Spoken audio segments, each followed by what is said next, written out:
very important discussion. But let me just ask before I invite them. Where does the right to food derive from? Where does it come from? Where do we derive this from? Or what is right to food? Let's have some. Yes. God given. Okay, so we go back to the Creator. Yeah? Okay. Who else have another thought? It is constitutionally protected. Yes. That's very important.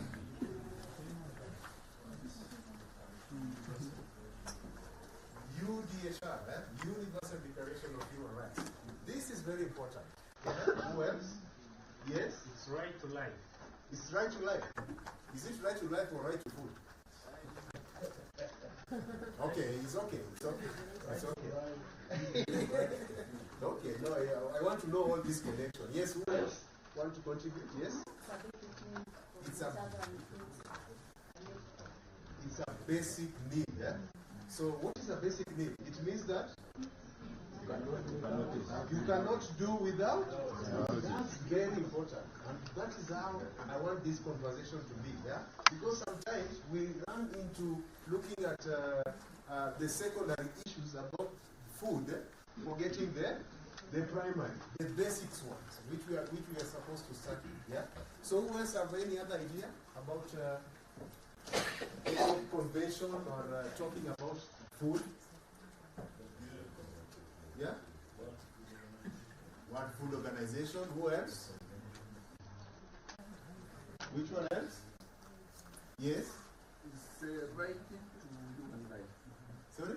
It's a right to human rights. It's a right to human rights. Human rights. It's a right to human life. Okay, which is connected to right to life. Yeah? Yes? Who else? Yes? It's a requirement for life. It's a requirement. Okay, so we say the basic, yeah? It's a basic need, yeah? Yes, who else? I just want to keep this conversation before as my panel guys prepare. Yes? Yes? One of the sustainable development. SDGs. You guys are sharp, huh? So you know these things, huh? Oh, you just read, huh? The second. Yes, sister? I saw your hand. Okay. So to kick us off, I'll invite Kevin to just give us a narrative of is it Kevin? Yeah, to give us the state of hunger. Of course, hunger is not a good thing, but let Kevin take us through so that we understand what is happening within the context of the right to food. Welcome, Kevin. Thank you very much. I can see by the amount of people that food is at the heart of our discussion today.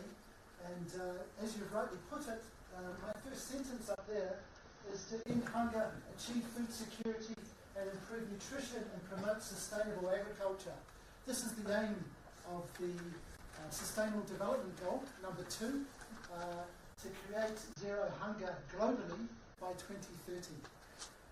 I mentioned to you this morning very briefly that I work for an organisation called Welthungerhilfe. It's a German organisation, and in translation it actually means World Hunger Help. Yeah? Our strategy, our aim, as I mentioned this morning, is also to look at zero hunger with the initiative with the Kenyan government to reach zero hunger by 2030. I also gave you a little bit of an introduction into some of our programs within the county, and I'd like to try and reflect on some of those programs because I often travel to the field. I often experience firsthand the drought situation that is there, whether it's Turkana, Masabit, Tana River, Kajiado. I've been in those situations. I've spoken firsthand to those communities to understand a little bit more about how they're feeling in regard to not having adequate food, not having adequate nutrition to support themselves and their extended families.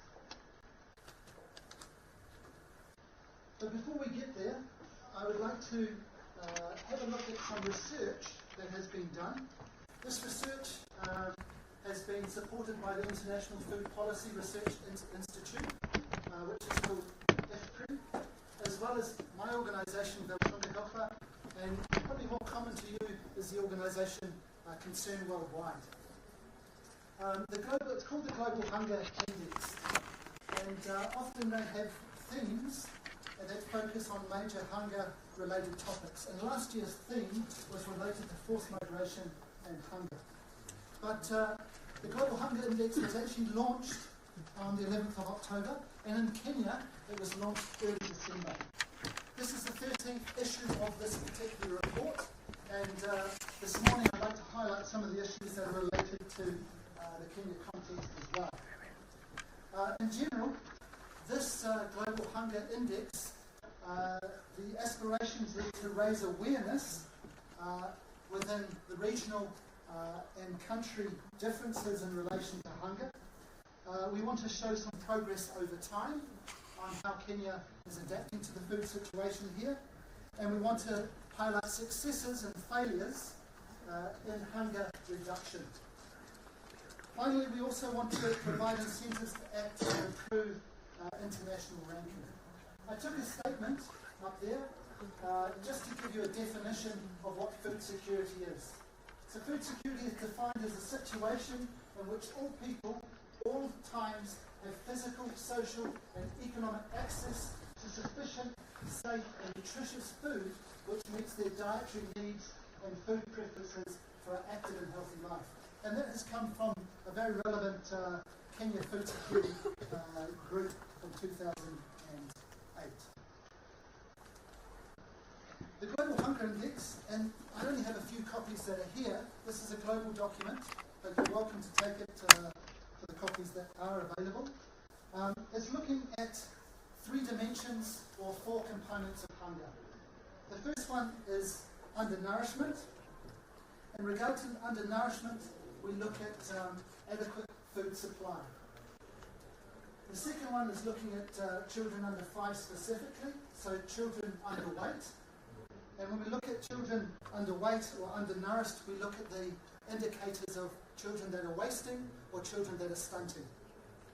And then finally we look at mortality of those children under 5 that is linked to food security as well. So these are the 3 dimensions that the Global Hunger Index measures and on an international platform.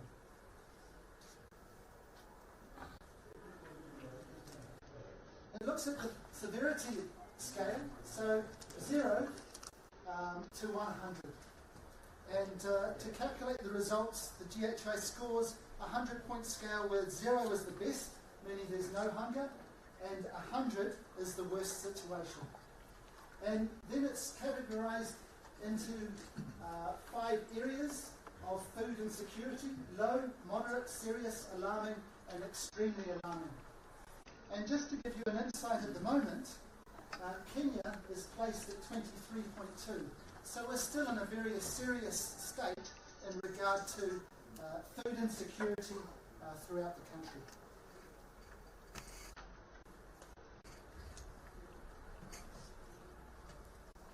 In a global setting, the key you cannot see very clearly there, but you can see that Kenya is ranked 77 out of 119 countries that this research has taken place.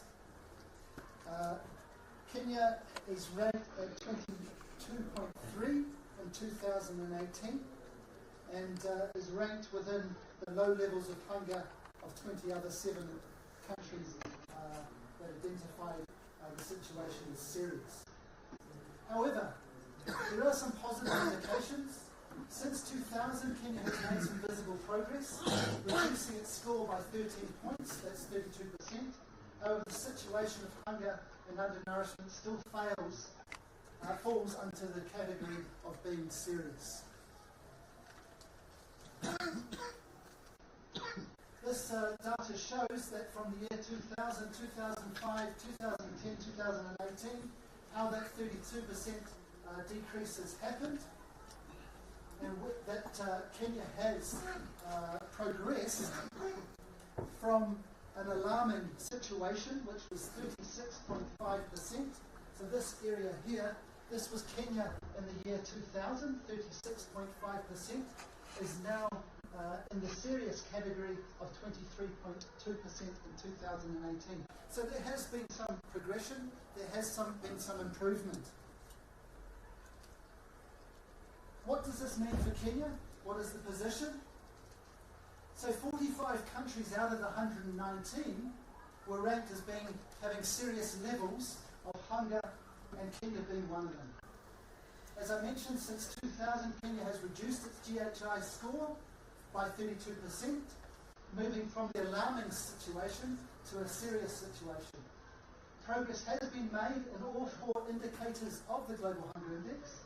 So progress has been made in child wasting, in stunting and mortality and undernourishment within the Kenya context. We mentioned already the Constitution of Kenya in 2010 states that every person has the right to be free from hunger and to have adequate food of acceptable quality. We also know that President Uhuru Kenyatta has his Big 4 agenda, and within that the priority to achieve food and nutrition security by 2022. And very much part of this is supporting or enhancing the agricultural productivity and targeting smallholder farmers with new technologies. And I'd like to mention, we know that GDP, that 26% of GDP in Kenya is coming from the agricultural sector, and we know that this is particularly from those smallholder farmers, those household farmers.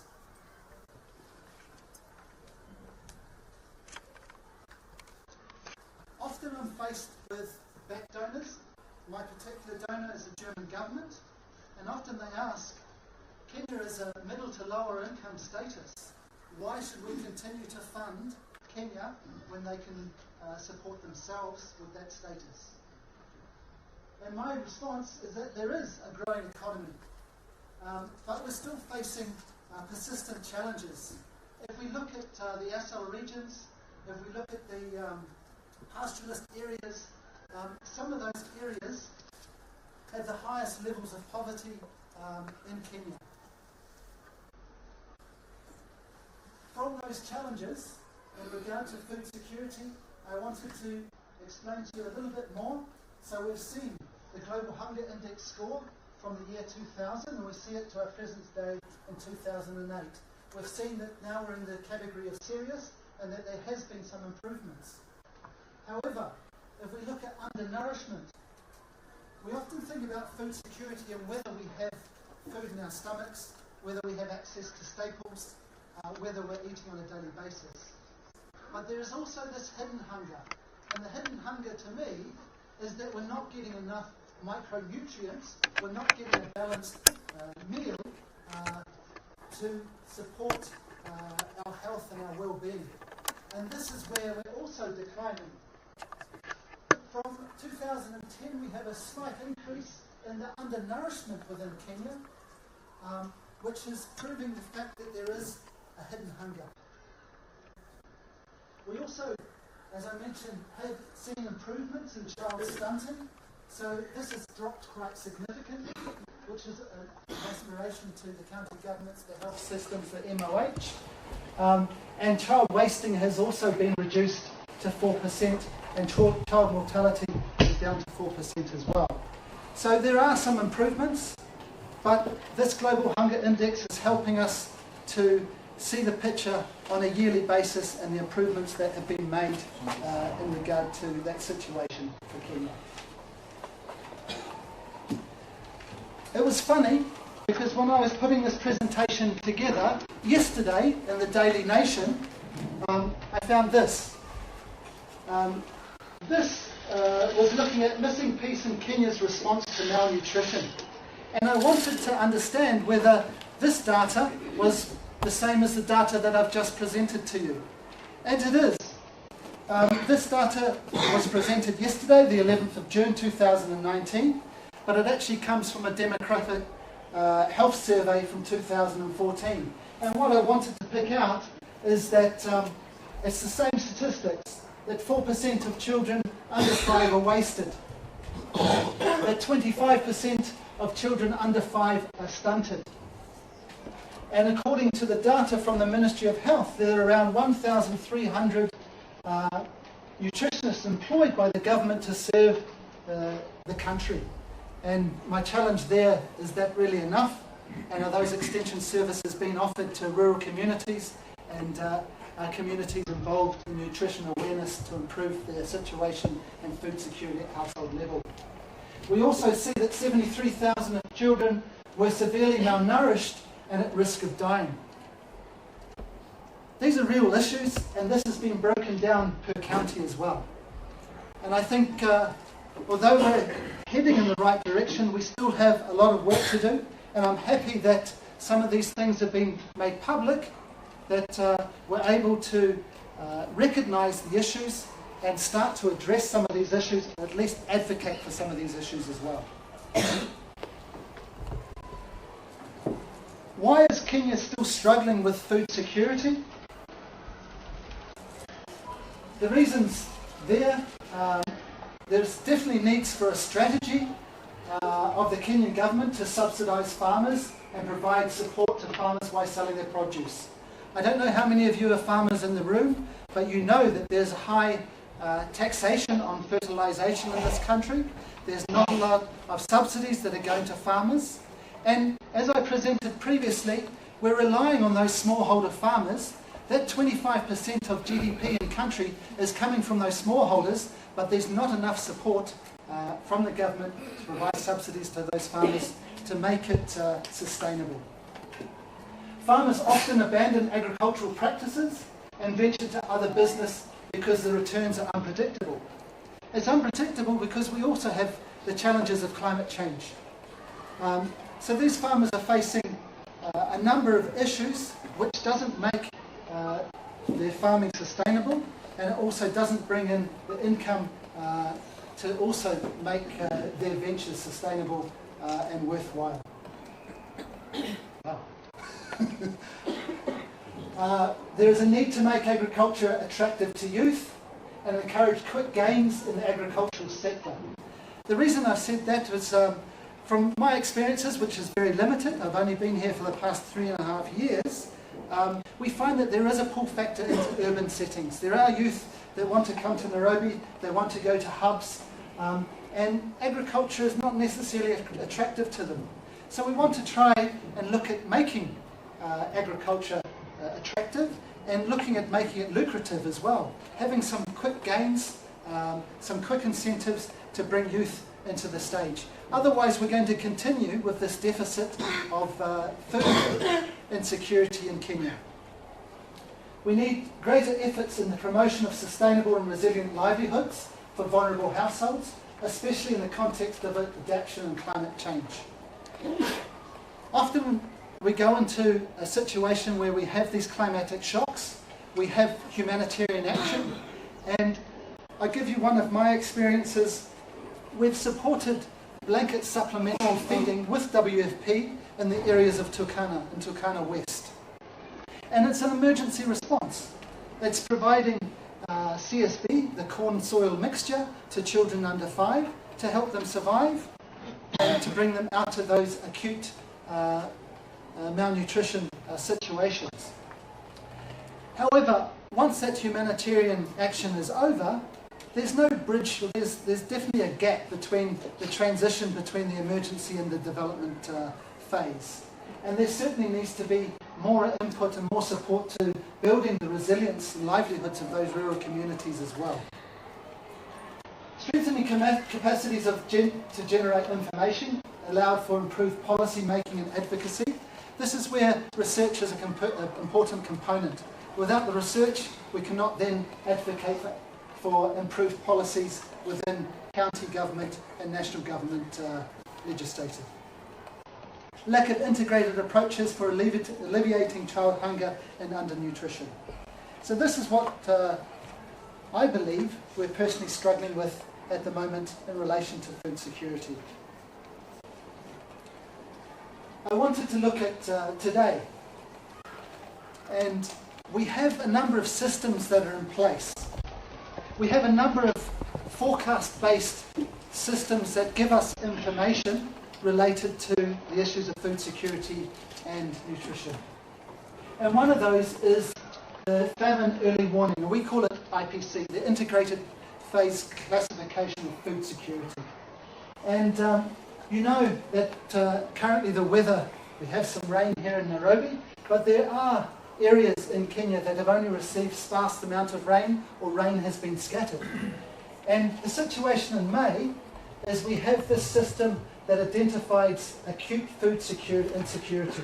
So we have the minimal, we have the stress, those areas that are under stress, we have those areas under crisis, we have those areas under emergency, and we have those areas identified as a famine. To declare a famine globally is very, very difficult, and unfortunately it relies on data of mortality rates, usually of children under 5. However, this is the situation throughout Kenya in May, and we're looking at a lot of counties being classified as being stressed. However, as we go into June and September 2019, you can see that there's pockets that are moving more into a situation of crisis.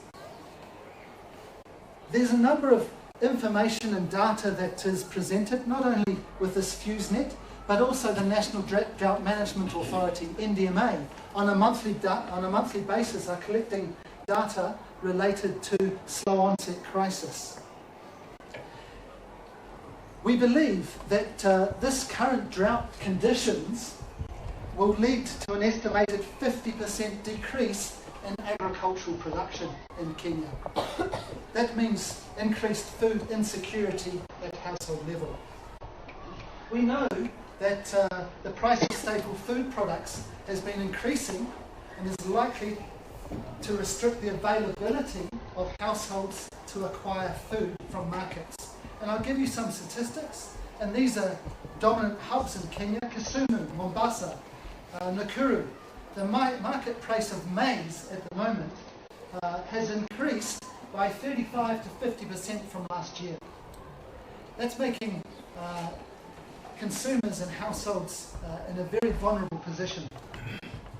This is largely as an effect or result of lower production because of climate change, but also farmers are keeping their crops for personal consumption, and this information has come from FAO very recently on the 3rd of the 6th, 2019.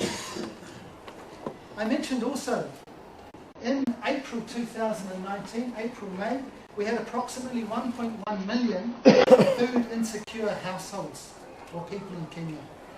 And we're predicting that around 2.5 million people will be food insecure by July 2019.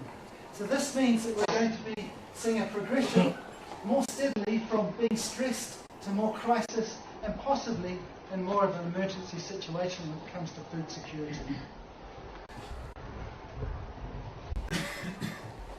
I think you gave me 5 minutes. Okay. From this point, I wanted to emphasize a little bit on the political commitment that is needed and the priority that is required to eliminate hunger.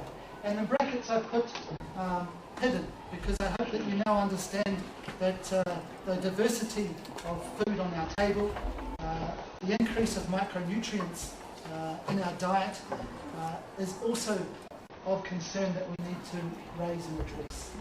So there needs to be a political commitment on the leadership of food and nutrition security, and must address the enormous challenge of hunger. Kenya must ensure that a universal goal to end hunger and malnutrition in all forms. It must target indicators within and beyond the goal, must build on existing national and international nutrition commitments. National, county and community-based agendas and action plans must reflect these commitments. Policy analysis related to food and nutrition security should go beyond consideration of energy intake and also highlight the importance of dietary quality. We also need to ensure that the hidden hunger is not overlooked, that micronutrient deficiencies cannot stay in the shadows, with highlighting ways to eliminate this kind of hunger as well. My picture is actually taken from Turkana during the 2017 drought situation that was there. And there are also a lot of challenges in regard to whether food should be distributed and what are the indicators to allow for distribution of food to the population. However, I would also like to emphasise what are the state obligations, and now we're talking a little bit more in regard to the right to food. And somebody mentioned about the Constitution 2010 as the right to food, and the King in Article 43 in the Constitution that establishes Kenya's right to be free from hunger and to have adequate food to an acceptable quality. The obligations from the state or from the Kenyan government are to respect, protect and fulfil the right to food. To respect the right to adequate food means that the state must not itself deprive anyone to access to adequate food. To protect, it means the right to food enacting laws and creating mechanisms to prevent violation of the right by statute, by state authorities or by non-state actors. To fulfill means to facilitate and provide. The right to food means taking active measures and setting up policies, institutions, procedures and programs, including the allocation of available resources to enable people to feed themselves. To this effect, the state must also needs to promote knowledge of human rights, or a rights-based approach, in particular to the right to food. And also disseminate this information to state officials as well as the private sector. If individuals or groups, for reasons beyond their control, cannot feed themselves, the state needs to ensure the right to food by providing food directly. The state, with extremely limited resources, must seek international assistance where necessary to avoid a situation of famine. Now, if we have any government officials, they may challenge my last statement a little bit. But again, this picture is taken from our blanket supplementary feeding, children under 5, looking at acute malnutrition. And we usually have an emergency threshold of around 15% of children under 5. If the global acute malnutrition rates, the emergency threshold is 15% of that population. In Turkana, during 2017, we had around 35-36% of a global acute malnutrition of those children under 5. And often Turkana doesn't get below the emergency threshold levels at all. They don't go lower than 15%. It's a normal day-to-day occurrence in some of these pastoralist areas that we've been working with.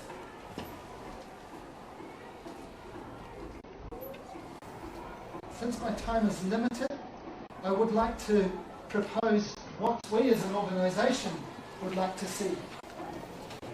We as Biltonga Hilfa would like to prioritise policies and programs that increase productivity, food security, nutrition and resilience of small-scale farmers and pastoralists. Given the large proportion of the population that is dependent on pastoralism and rain-fed agriculture, and the vulnerability of these groups to climate change and drought, this will be increasingly vital for Kenya's future. We also would like to continue to promote education for women and girls, particularly in areas dominated by pastoralism, or those ASIL areas, which are characterised by low female education rates and high child wasting rates. Women in education and child nutrition have been seen to be positively linked.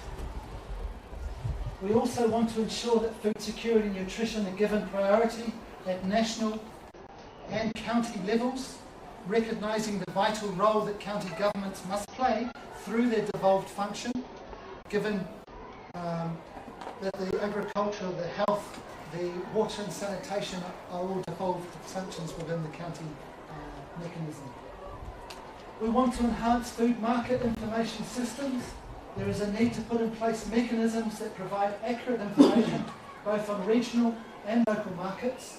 Information is required on production forecasts, food stocks controlling food prices, whilst also linking farmers to access to finance, to access to markets. We want to increase investments in the agricultural sector. There is a need to expand public spending on rural infrastructure, including feeder roads, extension services of the government, and promoting agricultural research, science and technology, and then finally ensure food quality standards and value addition through the introduction of technology as well.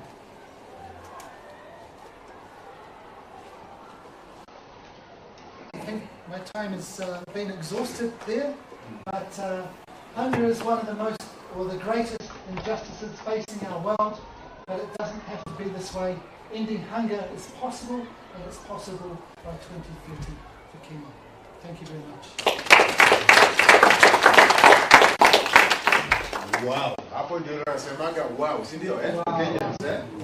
For Kenyans tunasema wow. Okay, for all of us we say wow. Because I think Kelvin has captured some of the key areas that I think moving forward we need to begin rethinking as a country, and not only as a Kenya but as Africa in general. Yeah. What are some of the most important key things that you takeaways from Kelvin's presentation? What are some of the key? Yes. I want this to be a dialogue. It's not a lecture, kind of. I want it to be a conversation. We are conversing. Yeah. Maybe I'm wondering this relation of food with this. Sorry, we can't hear you. Maybe what I'm wondering is about the relation of food, you know, especially these under-stricken areas. Yeah. You know, after giving them food, what's next? You know, if you are given After giving. yes. Ah, okay. That is after giving. Yeah. No, what next? Okay. So I think we need to be moving from after giving. We should not be talking about giving them. We should be talking about people producing food. Yeah. Okay. Thank you. Thank you. Who else? Yes.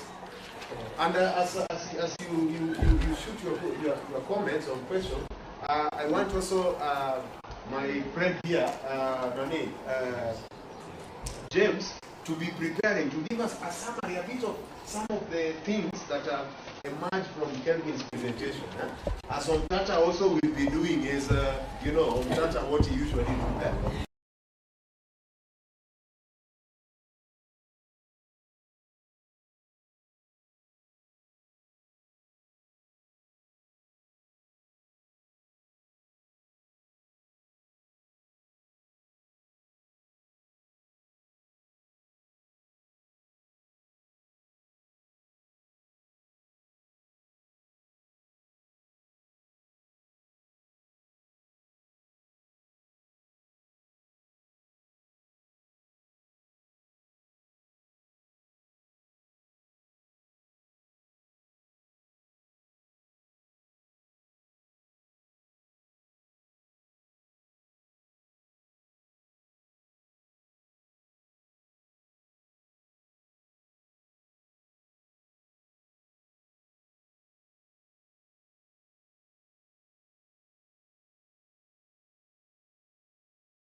from my lectures on socialization. Cindy or Fidelis? Oh, yes. Those are the things that can even tell within which these issues of equality, equity, justice were built in, and within which issue of values are built in. But through all my life, I have seen, I've allowed or seen the best of humanity that is inspired me. But I've also seen the worst of what human beings can do to other human beings. But the challenge is when you see the worst, you might allow the worst to take over. So that is always a struggle to make sure we let the good inspire us, the good values, the good actions, the good behavior inspire us and build our character, but learning lessons from what has happened in the worst. As I told you, I'm going to tell you a story. And this story, I will take you first of all, move on to 2014, the year 2014, 5 years ago. Do you recognize that? The Blue Mosque in Turkey? And the picture down there, the other image, is of a Catholic cemetery in a tiny little place called Mission in Texas, USA. Why am I talking about these two? Because there were two events that happened that year in 2014. The first event in the Blue Mosque was Pope Francis. You're Catholics, so you know Pope Francis. And even those of us who are not Catholics know Pope Francis. Pope Francis went to the Blue Mosque. Do you remember? Some of you might remember that? Where he was praying side by side with the Grand Mufti. What was that? Inter-religious dialogue, right? Now, if you look at that image, that is my sister, the one I followed. She had cancer. I told you, I told you personal story. She had cancer and she passed on in 2014 after a very short illness. She's a Muslim like me, but she lived in a town, a tiny little town where there were no Muslims, no Muslim cemetery or even mosque. So what happened? The Catholic cemetery, they opened up the cemetery for her, a Muslim. Imams from two mosques from neighboring cities came without asking questions, any questions. They came and they did the Muslim rites in a Catholic cemetery. What is that an example of? Tolerance, of interfaith harmony, dialogue. That was values in practice. So here's a Muslim. This is not the real cemetery. I just took this picture from elsewhere. A Muslim who was buried in Muslim rituals in a Catholic cemetery. I'm not sure whether that happens in Kenya. Let's move on. So these are two examples, one in Turkey, 11,000 miles away in the US. We have examples of what can happen when people see that what is common amongst us, not look at the differences, and allow the differences to divide us. As I said, I'm a Muslim, right? Now, in the Muslim faith, in the Quran, for those of you who may be familiar with it, almost every verse of the Quran starts with Bismillahir Rahmanir Rahim. What does that mean? In the name of God, the most compassionate, the most merciful. That's something we can agree with, isn't it? And it is not the prerogative of Islam. Other religions have similar messages. I picked out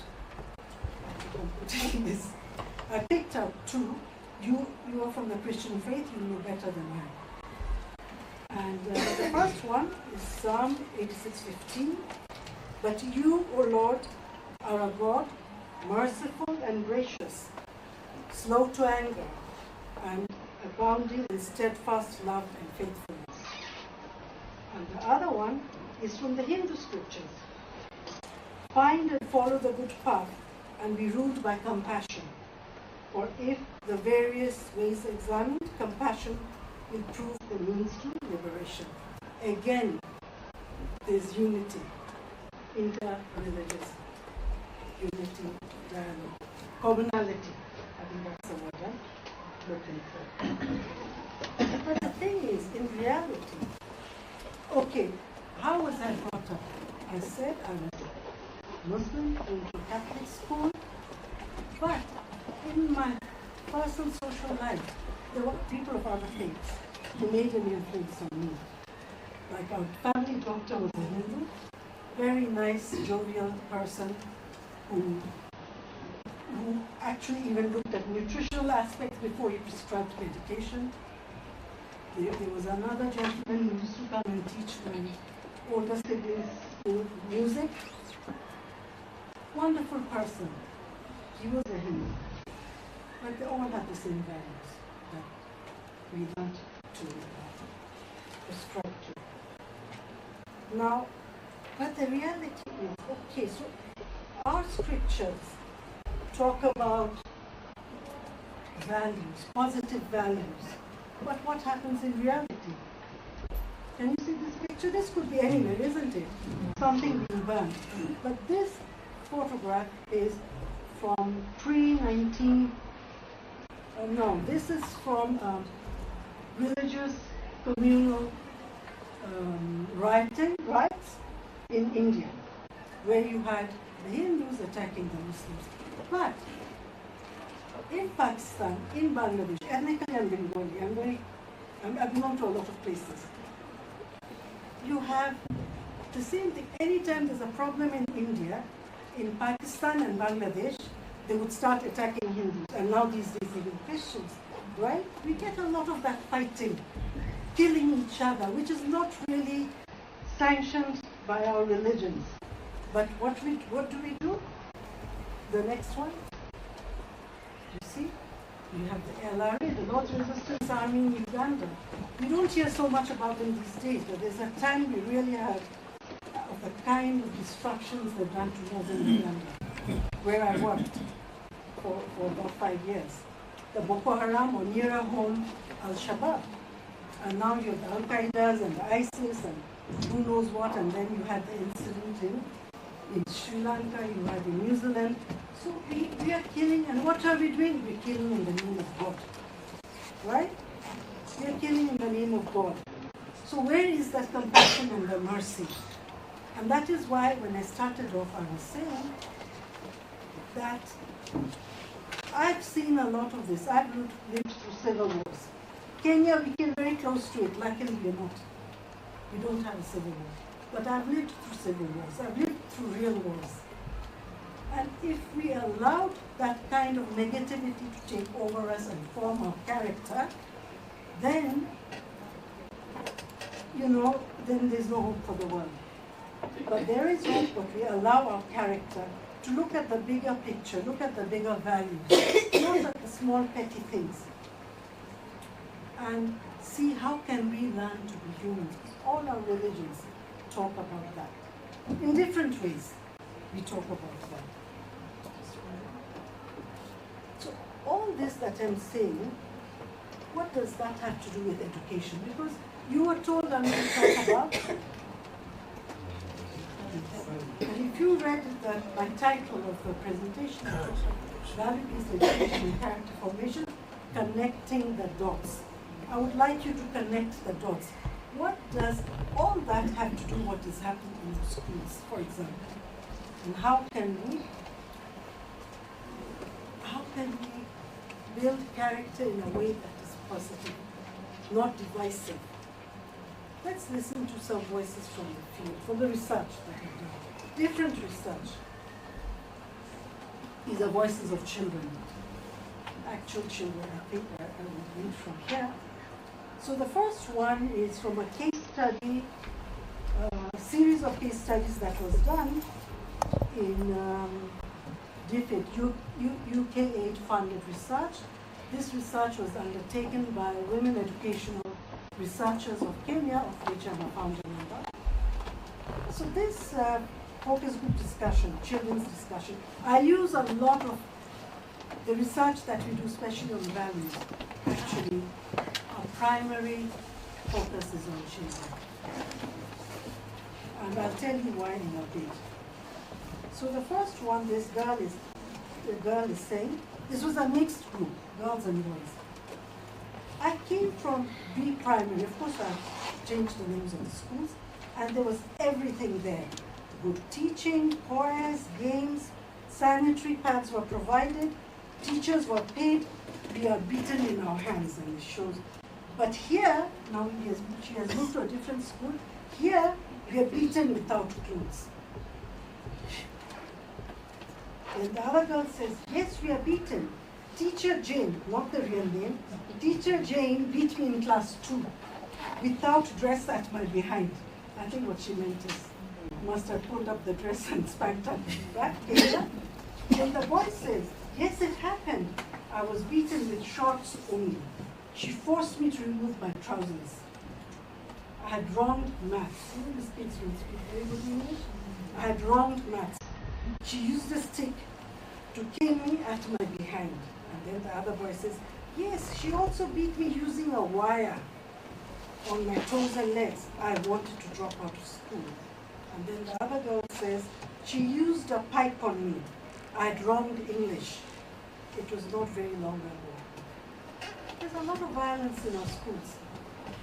No, we keep on blaming children for going on riots. But there's a lot of violence. That is one example. The next one, this is from a different, this is from the national research on value-based education. That research we did was national. We had, actually the Catholic Secretariat was part of the advisory group. The Ministry of Education was part of the advisory group in that particular one.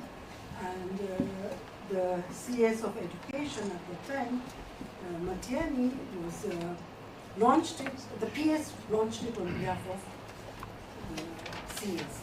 So in that particular one, this is a different research in a different year, but look at this. This is observations. I think this one was outside Nairobi in one Asal area, because we did case studies.